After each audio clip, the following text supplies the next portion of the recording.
많은 사람들이 참 선망의 대상이 갖고 있어요. 반면에 선생님들한테 물어봐요. 선생님들한테 물어봐서 교사 된 거를 후회합니까? 라고 했을 때 후회한다고 대답한 비율이 OECD 1위예요.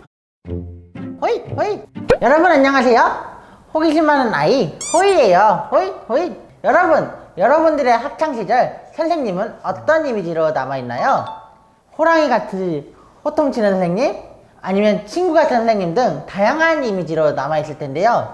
시대가 변하면서 새로운 이미지의 선생님이 생겼습니다. 바로 유튜브 하는 선생님입니다. 그래서 불렀습니다.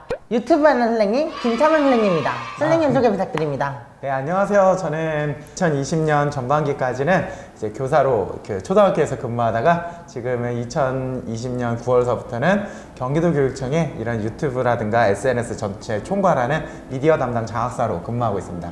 제가 궁금했던 게 네. 참샘스쿨은 어떤 건가요? 참샘스쿨이요? 네. 이제 예전에는 선생님들이 다 각자 수업하고 각자 교육 콘텐츠를 만들고 다 따로따로 했잖아요. 네. 그런데 그러지 말고 선생님들끼리 이렇게 뭉쳐가지고 교육 콘텐츠도 같이 만들어보고 이제 웹툰도 만들어보고 영상도 만들어보고 미디어도 해보고 유튜브도 해보고 좀 같이 힘을 합쳐서 해보자 라고 만들었던 게 이제 참샘스쿨이라고 하고 있고요. 지금은 블로그, 유튜브, SNS 이런 것들을 지금 같이 해서 교육 콘텐츠 만들어가지고 현장에다가 이제 우리 학생들이 쉽게 교육 콘텐츠 볼 수 있도록 순환시키고 있어요.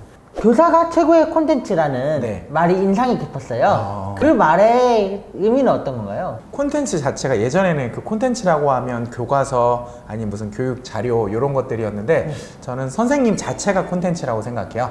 그래서 이제 단순히 누구를 가르치거나 교육 내용을 전달하는 수준을 넘어가지고 선생님 자체가 학생들한테 본보기도 되고 유튜브처럼 생산자이자 소비자, 그쵸? 요즘에 모든 유튜브들은 모든 사람들이 생산자이자 소비자가 되잖아요. 그쵸. 그래서 그런 모범도 보일 수 있다고 생각해요. 그러면 선생님의 네. 삶이 네. 콘텐츠가 된다면 네.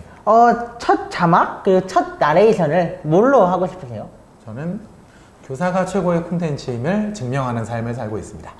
네, 저는 그렇게 하고 싶어요. 교사라는 직업은 어떤 직업인가요? 저는 교사라는 직업은 일단은 신분적으로는 공무원이잖아요. 우리는 공무원이라서 굉장히 안정적이죠. 안정적이고 제가 알기로는 2019년도 조사에 따르면 이제 초등학생은 교사 되고 싶은 거 2위, 중학교 1위, 고등학교 1위거든요. 그래서 많은 사람들이 참 선망의 대상이 갖고 있어요. 그런데 반면에 선생님들한테 물어봐서 교사 된 거를 후회합니까? 라고 했을 때 후회한다고 대답한 비율이 OECD 1위예요. 네, OECD 국가 중에서. 그러니까 이 간극이 어디서 나올까? 모든 사람들은 다 선생님이 되고 싶어 해서 열심히 해서 선생님이 됐는데 정작 선생님이 된 사람들은 나 교사 된 걸 후회한다라고 얘기를 해요. 이 간극 자체가 내가 되고 싶어 하는 교사의 모습과 이제 실제로 현장에 왔을 때 느끼는 것들이 많이 다르죠. 나는 참 아이들과 행복하게 그리고 열심히 수업하면서 살고 싶지만 행정 업무에 치인다든가 아니면 민원 한번 들어가거나 학부모님들이 한번 심하게 이렇게 컴플레인을 걸면 정말 자존감 한 번에 무너지는 경우가 많거든요. 그래서 참 직장이라고 하지만 어려운 것 같아요. 그럼 선생님은 네. 교사가 된 걸 후회하세요? 저는 후회 안 해요. 그래요? 네. 그러면 만족도는 네. 5점 만점에 몇 점이에요? 저는 5점이죠. 네. 이유가? 저는 기본적으로 이 선생님 하는 것들 자체도 좋고요. 선생님들과 이렇게 함께 작당하는 것도 재밌고 그리고 조금씩 현장을 이렇게 바꿔가는 것도 재밌어요. 네, 그래서 저는 지금 완전 만족입니다. 마지막으로 네. 아이들과 함께 성장하고 있는 수많은 선생님 그리고 수많은 부모님들에게 한 말씀 해주세요.